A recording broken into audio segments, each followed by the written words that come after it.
কয় বনি আদম কিয়ামতের ময়দানে 5টা প্রশ্নের জবাব না দিয়া সামনে বাড়তে পারবে না। আন হায়াতিহি ফিমা আফনাহু, আল্লাহ জিজ্ঞাসা করবে একটা হায়াত দিছিলাম কোথায় ধ্বংস করছস, কোথায় ব্যয় করছস, এই হায়াতটারে কোথায় কাটাইছস? আমি কি তোরে ঘর বানানোর লিগা পাঠাইছিলাম নি? আমি কি তোরে ব্যবসা করার লিগা পাঠাইছিলাম নি? আমি কি তোরে বিবিরে সময় দেওয়ার জন্য পাঠাইছিলাম নি? আমি কি তোরে দোকানে দোকানে ঘোরার জন্য পাঠাইছিলাম নি? আমি কি তোরে শুধু বিদেশ করার জন্য পাঠাইছিলাম নি? আমি কি তোরে রাজনীতি করার জন্য পাঠাইছিলাম নি? আমি পাঠাইছিলাম আমার গোলামির জন্য। বল গোলামি কতটুকু করছস? আল্লাহর কাছে জবাব দেওয়া ছাড়া এক কদম সামনে বাড়ার কোনো সুযোগ নাই। কি বলেন, আছে নাকি? এক কদম সামনে বাড়তে পারবেন না। হ্যাঁ, দুনিয়া করেন, আমি নিষেধ করি না, দুনিয়া করবেন, কিন্তু দুনিয়াকে জরুরত মনে করেন, দুনিয়াকে মহব্বত করেন না। জরুরতের জিনিস মানুষ যতটুক দরকার অতটুকুই জরুরত মনে করে। ঔষধ খায়, মানুষ কি মহব্বত করে খায়? ঔষধটা কি মনে করে? জরুরত, যে না খাইলে জ্বর ভালো হইব না, এই জন্য খাই। ব্যথার ওষুধ খাই, কেন ব্যথা করে? কিন্তু কেউ কি কয়নি যে মহব্বত করে একটার জায়গায় 2টা খাই? কয়নি কেউ? কেউ কয় যে এটা মহব্বত করে একটার জায়গায় 2টা খাই। ব্যথার ওষুধ একটা না 2টা খামু, গ্যাস্ট্রিকের ওষুধ একটা না 2টা খামু, মহব্বত করে কেউ খায় না। এটা না বুঝলে আরও সহজে বোঝেন, টয়লেটে যায়, টয়লেটে যাওয়া মানুষের জন্য মহব্বত না জরুরত? জরুরতে টয়লেটে যায়। কেউ কি কয়নি 5 লাখ টাকা দিয়ে এত সুন্দর টাইলস করা, মোজাইক করা টয়লেট বানাইলাম, ইস্তেঞ্জা সারা শেষ, জরুরত সারা শেষ, এখন আমি আধা ঘন্টা টয়লেটে বসে থাকি? কেউ বসে থাকে না। এটা জরুরত। ঠিক দুনিয়াটাও জরুরত। নৌকার জন্য পানি জরুরত, পানি ছাড়া নৌকা চলতে পারে না। আমরা বলি পানির অপর নাম জীবন, কিন্তু সব সময় কিন্তু পানির অপর নাম জীবন থাকে না। পিপাসা আছে, পানির অপর নাম জীবন, কিন্তু বন্যায় যদি এই পানিটা আপনার হাঁটু পর্যন্ত হয়, বলেন তো এই পানিটার নাম জীবন না মরণ? হ্যাঁ, এই পানি যদি বাড়তে বাড়তে কোমর পরিমাণ হয়, এখনো কি পানির নাম জীবন আসেনি? এখন পানি কি হয়ে গেছে? মরণ হয়ে গেছে। গলা পর্যন্ত হইলে এখন তার বাঁচার উপায় নাই, সাহায্য চায় মানুষের। এখন তো পানির নাম জীবন না, পানির নাম কি হয়ে গেছে? মরণ।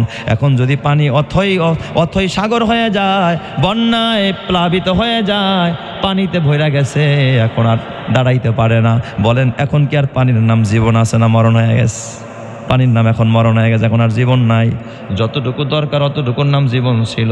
এই আমার বাবার নৌকার জন্য পানি দরকার, কিন্তু কখন পানি দরকার? যদি পানিটা নৌকার নিচে থাকে, কিন্তু এই পানি যদি উল্টায় আর নৌকার ভিতরে ঢুইকা যায়, বলেন তো এটা দরকারি হবে না এই নৌকার জন্য পানিটা একেবারে ধ্বংসের কারণ হবে?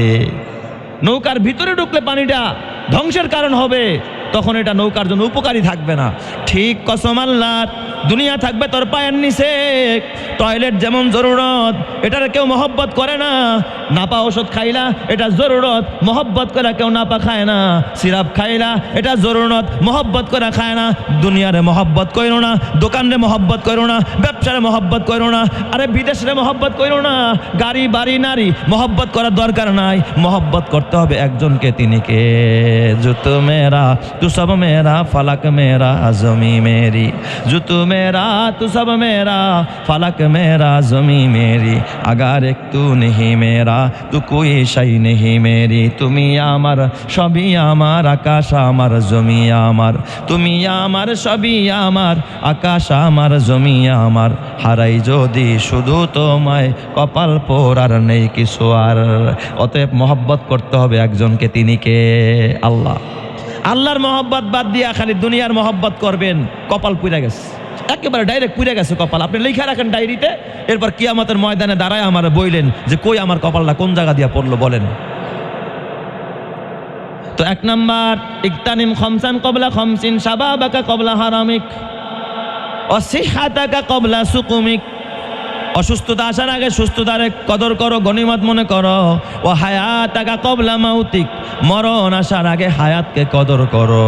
ইমাম শাফি রহমাতুল্লাহ আলাইহি বলে, আমি একদিন বাজারে গেছি। ইমাম শাফি বাজারে গেছে, বাজারে গিয়া দেখে এক বড় বিক্রেতা ডাকতেছে, এই কাস্টমার কে কই গেলা, আমার পুঁজি শেষ হয়ে যায়, পুঁজি শেষ হওয়ার আগে আমার বরফ কিনে নাও। কারণ যত সময় যায় আমার বরফ তো গলে গলে শেষ হয়ে যায়। পুঁজি শেষ হয়ে গেলে আমি কি বেচবো, খাবো কি, পরিবারে খাওয়াবো কি? আগের যুগে তো আর কারখানা যত্রতত্র ছিল না, মানুষ বরফ মাথায় নিয়ে বাজারে বিক্রি করত। ওই বরফ বিক্রেতা কয়, এ কে আসো কাস্টমার, আমার পুঁজি শেষ হয়ে যায়, পুঁজি শেষ হওয়ার আগে আগে তোমরা আমার বরফ ক্রয় করে নিয়ে যাও।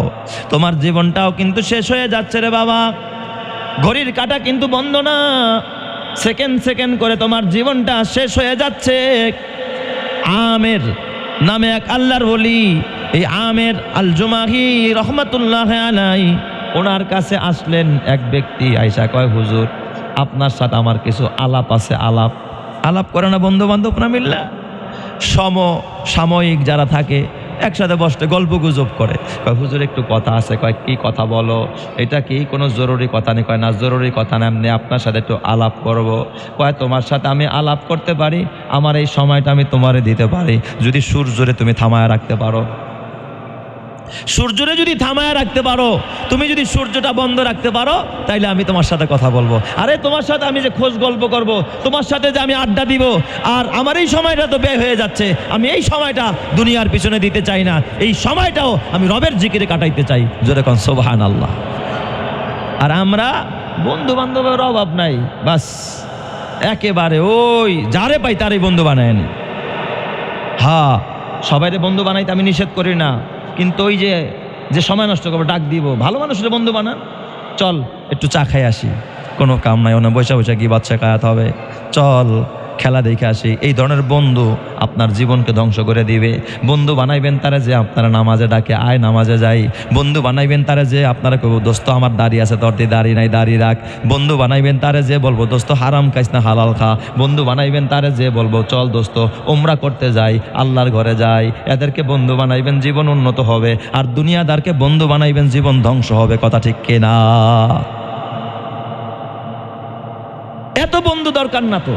বেশি বন্ধু যার, সে দেখবেন ইবাদত করার সময় পায় না, গল্প গুজবে করতে করতেই, এই ঘুরতে ঘুরতে এখানে সময় ওখানে সময়।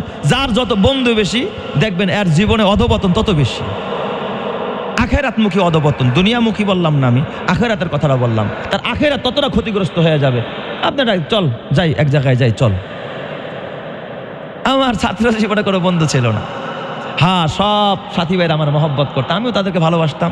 আমার বন্ধু ছিল না, এখনো আমার কোনো ঘনিষ্ঠ কোনো বন্ধু নাই। বেশি বন্ধু থাকলে ডাকে, এই চল তো দোস্ত যাই এমুক জায়গায়। আপনি পড়তেছিলেন, আপনার ডিস্টার্ব হয়ে গেল, আর না গেলে তো বন্ধুত্ব থাকে না, না গেলে বন্ধুত্ব থাকে। আপনি একজনের লোক বন্ধুত্ব করেন, বন্ধু দোস্ত চল আজকে একটু 10 নম্বরে একটা জায়গায় যাবো। আর যদি না যান, দোস্ত তুই কি এর দোস্ত রে, তুই তো আমার লগে গেলি না, দিল তো আপনার ধ্বংসের পথে ঠেলে দেয়া। এই জন্য অত বন্ধুত্ব করতে যায়েন না। সবার সাথে মহব্বত করবেন, ভালোবাসা করবেন, কিন্তু বন্ধুত্ব করতে যায়েন না। আল্লাহ বুঝার তৌফিক দেখ, জোরে কারণ আমিন। এই জন্য নবীজি কি বলছে জানেন? লাউ কুনতু মুত্তাখিজান খলিলা, যদি আমি কাউরে বন্ধু বানাইতাম, লাত্তাখাযতু আবা বাকরিন খলিলা। আবু বকর, আমি কিন্তু কাউরে বন্ধু বানাই নাই, যদি কাউরে বন্ধু বানাইতাম, বন্ধু তো একজনই বানাইছি, তিনি কে? আল্লাহ, তিনি তো হাবিবুল্লাহ, আল্লাহর বন্ধু। আমি যদি কাউরে বন্ধু বানাইতাম, এই মহব্বত যদি অন্তরের মধ্যে কাউরে জায়গা দিতাম, লাত্তাখাযতু আবা বাকরিন খলিলা, তাহলে আবু বকরের আমি খলিল বানায় নিতাম। তার মানে আবু বকরের মানুষ যে হিজরতের সাথী, গুহার সাথী, কবরের সাথী, এই মানুষটারে পর্যন্ত আল্লাহর রসুল বন্ধু বানায় নাই। বানাইলে তোমারে বানাইতাম আবু বকর, তার মানে কি বুঝলেন? নবীজি বুঝাইতে চাইলো, আবু বকর যদি কাউরে বন্ধুই বানাইতাম, তাহলে তোমারও বানাইতাম। তার মানে আবু বকরের চাই তার দামি সাহাবী কে বলেন? আবু বকর এই নবী বন্ধু বানায় না, কারণ বন্ধুরে সময় দেওয়া লাগে। অথচ নবীজি হুব্বিবা ইলাইয়াল খলা, নবী নির্জনে কাটাইতেন, রবরে সময় দিতেন, মুরাকাবায় সময় দিতেন, জিকিরে সময় দিতেন, ফিকিরে সময় দিতেন, তেলাওয়াতে সময় দিতেন। আর বন্ধু পাশে এসে বসতে দেখবেন আপনার ইবাদত হবে না, বন্ধুর লগে আড্ডা হবে, বন্ধু শোনাইব ওইটা করছে ওইটা করছে। এই জন্য যারে তারে বন্ধু বানানো যাবে নাকি? যাবে না। এ আমার বাবা, হাতে পায়ে ধরে বলি, ও হায়াতাকা কবলা মাউতিক, এই হায়াতটারে কাজে লাগান। বন্ধুর পিছনে না, বান্ধবীর পিছনে না, ব্যবসার পিছনে না, আল্লাহর পিছনে সময় দেন, আল্লাহ তাআলা আপনারা ক্ষমা করে দিবে। এরপর আল্লাহ তাআলা আল্লাহ রসুল বলেন, ওয়া ফারআগাকা ক্বাবলা শুগুলিক, ব্যস্ততা আসার আগে অবসর সময় কাজে লাগাও। ব্যস্ত হয়ে গেলে তখন আর ইবাদতের সময় পাইবা না, একবার সুবহানাল্লাহ বলার সুযোগ তুমি পাইবা না। এখন অবসর কাম নাই, বসে বসে চার দোকানে বসে গল্প করে। কিসের গল্প রে বেটা? চা তো ঘরে বসে খাইলেও হয়। তসবিহ হাতে নিয়ে সুবহানাল্লাহর জিকির করো, আলহামদুলিল্লাহর জিকির করো। একবার আলহামদুলিল্লাহ বললে কি পরিমাণ ফায়দা হবে। আলহামদুলিল্লাহি তামলাউল মিজান। কেউ যদি একবার আলহামদুলিল্লাহ বলে, আল্লাহ পুরা মিজানের পাল্লাটা নেকি দিয়া ভরপুর করে দিবে। সুবহানাল্লাহ, নেকি দিয়া ভরপুর করে দিবে। তাহলে কেন গীবত শেখাতের মধ্যে আমি যাব বলেন? সর্বশেষ এরপর আল্লাহর রাসূল বলেন, ওয়াগিনা আকা ক্বাবলা ফাকরিক, গরিব হওয়ার আগে ধনাঢ্যতাকে কাজে লাগাও। মাল থাকতে মালের কদর করো, বুড়া হয়ে গেলে আরে গরিব হয়ে গেলে তখন আর মালের কদর করতে পারবা না। তার মানে এই মাল দিয়া তুমি আকাম কুকাম করো না, খালি টেলিভিশন কিনো না, খালি তুমি গুনার পথে মোবাইলের পথে টাকা নষ্ট করো না, কিছু কিছু আল্লাহর রাস্তায় দিও। এখন তোমার বাচ্চারা ছোট ছোট, এখন তুমি দান করলে তোমার ছেলে কিছু কইব না। বুড়া হয়ে গেছো 60 বছর, এখন যদি পোলারে কাও বাবা 500 টাকা দে মসজিদে দেবো, পোলায় দেখবেন টাকা চিন্না ফেলাইছে, এখন টাকার মায়া পোলার হয়ে গেছে, পোলায় এখন টাকা বাবারে দিতে চায় না। দিলেও একবার দিবে, পরের বার আর দিবে না। তোমার বাচ্চারা ছোট ছোট, তোমার মাল তুমি এখন কাজে লাগাও, এখন আল্লাহর ঘরে ইনভেস্ট করো। তোমার ছেলেও বাধা হয়ে দাঁড়াবে না, মেয়েও বাধা হয়ে দাঁড়াবে না। বুড়া হয়ে দেখো না, যখন ছেলেরা কামাই করা শিখবে তখন বলবি বাবা 200 টাকা দাও, তখন ওখান থেকে 50 টাকা দান করতে তোমার ফাইটটা যাবে। নিজের সম্পদ দিয়ে দাও। ওয়াগিনা আকা ক্বাবলা ফাকরিক, দারিদ্রতা আসার আগে ধনাঢ্যতাকে কাজে লাগাও। কেন বললাম বলি না, ঘর বাড়ি বেচা দিয়ে দেন, কিয়ামতের ময়দানে আফসোস করবেন। আল্লাহ তাআলা বলে, ওয়া আনফিকু মিম্মা রাযাকনাকুম মিন ক্বাবলি আন ইয়াতিয়া আহাদাকুমুল মাউত ফায়াকুলা রাব্বি লাউলা আখখারতানি ইলা আজালিন করিব। আল্লাহ একটু সময় দাও, যা আছে সব তোমার রাস্তায় দান করে তারপরে আসবো। আল্লাহ তাআলা ওয়ালা ইউআখিরাল্লাহু নাফসান ইজা জাআ আজালুহা, পারে সময় যখন আইসা যাবে 1 সেকেন্ড সময় দেওয়া হবে না, দান করার সময় পাইবা না। কারণ যৌবন কিন্তু আপনার দেওয়া না, আপনার পাওয়া না, আপনার বানানো না। আপনাকে যে একটা যৌবন কাল যে আল্লাহ তাআলা দিয়েছেন, এই যৌবনের মালিককে সবাই বলে না, যৌবনের মালিককে আল্লাহ তাআলা। আপনি যদি যৌবনের মালিক হইতেন তাহলে তো যৌবন আপনার কাছ থেকে কোনো হারাতো না, আপনি তালা মেরা রাখতেন। টাকারে আপনার নিজের মনে করেন, এই জন্য টাকা তালা মেরা রাখেন। স্বর্ণ অলংকার মনে করেন এটা আমার, তালা মারা রাখেন, লকারে দিয়া রাখেন। এরপরে সিন্দুকের মধ্যে আটকায় রাখেন, যেটাকে কেউ হারাইতে চায় না, দিতে চায় না, চোরে নিয়ে যাবে এটাও সে চায় না। কিন্তু যৌবনে তালা মেরা রাখতে পারবেননি, কথা কয় না? এই বুড়া মানুষরা বলেন, যৌবনে কি তালা মেরা রাখা যায় নাকি? তালা মেরা রাখা যায় না। যৌবনকাল, এই যে একটা যৌবনকাল যে আল্লাহ তাআলা দিলেন বালেগ হওয়ার পর থেকে বুড়া হওয়ার আগ পর্যন্ত, এই কালটাকে কেউ কোনোদিন তালা মেরা রাখতে পারবে না, আটকায় রাখতে পারবে না। দাড়ি সাদা হয়ে গেছে, কালা করলেও যৌবন ধরে রাখা যায় না। প্যান্ট শার্ট পরে ইং করে ঘুরলে, টাই পরলেই কিন্তু যৌবন ধরে রাখা যায় না। দামি অট্টালিকার ভিতরে থাকলে, এসির ভিতরে থাকলে কিন্তু যৌবন ধরে রাখা যায় না। যৌবনের একটা সময় আছে, একটা সময় কিন্তু যৌবনটা মানুষের জীবন থেকে শেষ হয়ে যায়। এই জন্য যৌবনকে গনিমত মনে করো। এই যৌবনটা যেন গুনার কাজে ব্যয় না হয়, এই যৌবনটা যেন রবের কদমে ব্যয় হয়, নামাজে ব্যয় হয়, ভালো কাজে ব্যয় হয়, আল্লাহর পথে ব্যয় হয়। কেউ যদি যৌবনকালটা আল্লাহর পথে ব্যয় করতে পারে, বুড়াকালে আল্লাহ তার সঙ্গী হয়ে যাবে। সুবহানাল্লাহ। সরকারে আপনি পুরা যৌবনকালটা দিয়ে দিছেন, সরকারি চাকরি করছেন, সরকার আপনারা বেতন দিছে না, আপনার শক্তি আছে, কাজ করছেন, এখন বুড়া হয়ে গেছেন, কাজ করতে পারেন না। সরকার আপনাকে পেনশনে পাঠায়া দিছে, কিন্তু সরকার কিন্তু আপনারে হাদিয়া দেওয়া বন্ধ করে নাই। সরকার কয়, আরে যৌবনকালটা আমারে দিছে, তাইলে এখন বুড়া কালটা তো সে পারতেছে না, শক্তি তো তার নাই, অতএব বুড়া কালেও তাকে পেনশন দেয়, তাকে আলাদা ভাতা দেয়, তাকে কিছুটা রেশন দেয়। যে এই সময়টা সে আমারে দিছে, এখন যৌবন কালটা যদি সরকারে কেউ না দেয়, বুড়া কালে কি তার রেশন দিবে? কথা কন না কে? যে যৌবন কালটা সরকারে দেয় নাই, বুড়া কালে কি সে সরকারের রেশন পাবে? রেশন পাবে না, কারণ জোয়ান কালটা সে নিজের মতো করে কাটাইছে, সরকারকে দেয় নাই। দুনিয়ার সেনাবাহিনীরা যৌবন কালটা যোদ্ধা হয়ে যখন সরকারের জোয়ান কালটা দিয়ে দিছে, বুড়া কালে সরকার তাকে রেশন দেয়, তাকে ভাতা দেয়, তাকে বাসস্থান দেয়, চিকিৎসা দেয়, তার থাকার ব্যবস্থা দেয়, খাওয়ার ব্যবস্থা দেয়।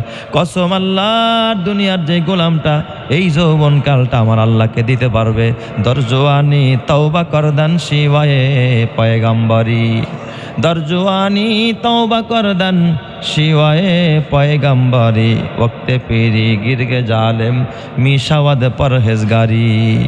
এই যৌবন কাল যদি কেউ আল্লাহরে দিতে পারে, বুড়া কালেও আল্লাহ তাআলা ফেরেশতাদেরকে বলবে, ও ফেরেশতারা, আমার এই বান্দা যৌবন কালে দাঁড়ায় দাঁড়ায় তাহাজ্জুদের নামাজ পড়ছে, এখন বুড়া হয়ে গেছে, তাহাজ্জুদের নামাজ পড়তে পারে না। ও ফেরেশতারা, আমার এই বান্দা যৌবনকালে মসজিদে গিয়া নামাজ আদায় করছে, এখন আমার বান্দা মসজিদে যাইতে পারে না। তবে খবরদার, আমার বান্দায় কিন্তু, বান্দার আমল নামায় কিন্তু জামাতের নেকি লিখতে থাকিস, একা একা নামাজ পড়ার লিখে দিবি না। আমার বান্দা এই যৌবন তো আমি দিছিলাম, আমি নিয়ে গেছি। যৌবন যদি থাকতো এখনো তাহাজ্জুদ পড়তো, যৌবন যদি থাকতো এখনো আমি আমার রবের কদমে সেজদায় পড়তো মসজিদে গিয়া। আমার বান্দা বুড়া হয়ে গেছে, তাই পারে না। আমি আমার বান্দার ওই যৌবন কালের কষ্টের কারণে, মেহনত করার কারণে আমি বুড়া কালেও আল্লাহ তাআলা তার আমল নামায় যৌবন কালের নেকি দান করতে থাকবো। সুবহানাল্লাহ। ফালাহুম আজরুন গায়রু মামনুন সুম্মা রাদাদনাহু আসফালা সাফিলিন। আল্লাহ তাআলা বলেন, কিছু মানুষকে আল্লাহ একবারে নিকৃষ্ট করে দিবে, যারা যৌবন কালটাকে ধ্বংস করে ফেলেছে, তাদেরকে আল্লাহ তাআলা ধ্বংসের পথে নিয়ে যাবে। কিন্তু যারা ঈমানদার, যারা ভালো মানুষ, যৌবন কালটা আল্লাহর পথে ব্যয় করেছে, আল্লাহ তাআলা বলে ফালাহুম আজরুন গায়রু মামনুন, তাদের প্রতিদান কমবে না। যৌবন কালেও যেমন প্রতিদান পাইতো, বুড়া কালেও তেমন পাবে, কারণ যৌবনটা তো তারা কাজে লাগাইছে, যৌবন কালটা তারা কাজে লাগাইছে। এই জন্য আল্লাহর নবী কয়, ইগতানিম খামসান ক্বাবলা খামসিন শাবাবাকা ক্বাবলা হারামিক, বুড়া হওয়ার আগে যৌবন কালটারে কাজে লাগাও। এই জন্য আমরা যৌবন কাল কাজে লাগাবো তো ইনশাআল্লাহ। আল্লাহ কবুল করো, জোরে কান আমিন। 2 নম্বর,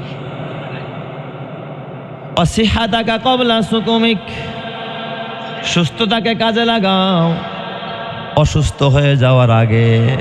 অসুস্থ হয়ে গেলে অনেক কাজ ভালো লাগে না, ভালো জিনিস ভালো লাগে না, ভালো খাবারটাও দেখবেন মুখের মধ্যে দিলে তিতা লাগে। অসুস্থ হয়ে গেলে জ্বর, ভালো ভালো খাবার দিছে, কয় ভালো লাগে না, তিতা লাগে, পছন্দ হয় না, খায় না। তার মানে তুমি অসুস্থ হওয়ার আগে সুস্থতাকে কাজে লাগাও। কেমনে কাজে লাগাইবেন? খালি খাইবেন আর খাইবেন না, না খায়া কাজে লাগাইতে আল্লাহ বলে নাই। তার মানে এখন সুস্থ আছো, এখন ইবাদত করতে পারো, ইবাদত করো। এখন সুস্থ আছো, এখন তুমি আল্লাহর রাস্তায় বের হইতে পারো, বের হয়ে যাও। এখন সুস্থ আছো, তুমি এখন জিকির করতে পারো, জিকির করো। এখন সুস্থ আছো, তুমি এখন হজ করতে পারো, হজ করতে যাও। এখন সুস্থ আছো, তুমি এখন জিহাদ করতে পারো, জিহাদে যাও। তুমি এখন সুস্থ আছো, কোরআন পড়তে পারো, চোখে দেখো, কোরআন পড়ো। বুড়া হয়ে গেলে, অসুস্থ হয়ে গেলে তখন কোরআন পড়তে পারবা না। এই জন্য সুস্থতাকে নিয়ামত মনে করো, সুস্থ অবস্থায় ইবাদতের পরিমাণ বাড়ায় দাও। অসুস্থ অবস্থায় আল্লাহ তোমার আমল নামায় নেকি লিখতে থাকবে, জোরে কান সুবহানাল্লাহ।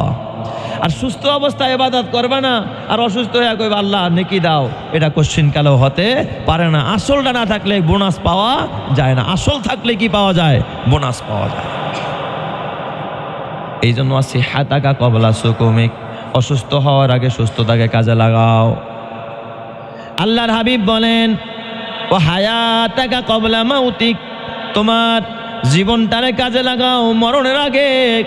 মরা গেলে, মরার সময় যখন চলে আসবে, সাকরাতুল মাউত যখন শুরু হয়ে যাবে, মৃত্যুর ফেরেশতা মালাকুল মাউত যখন তুমি দেখা ফালাইবা, তখন তোমার কোনো ইবাদত করার সুযোগ থাকবে না, আমল করার সুযোগ থাকবে না।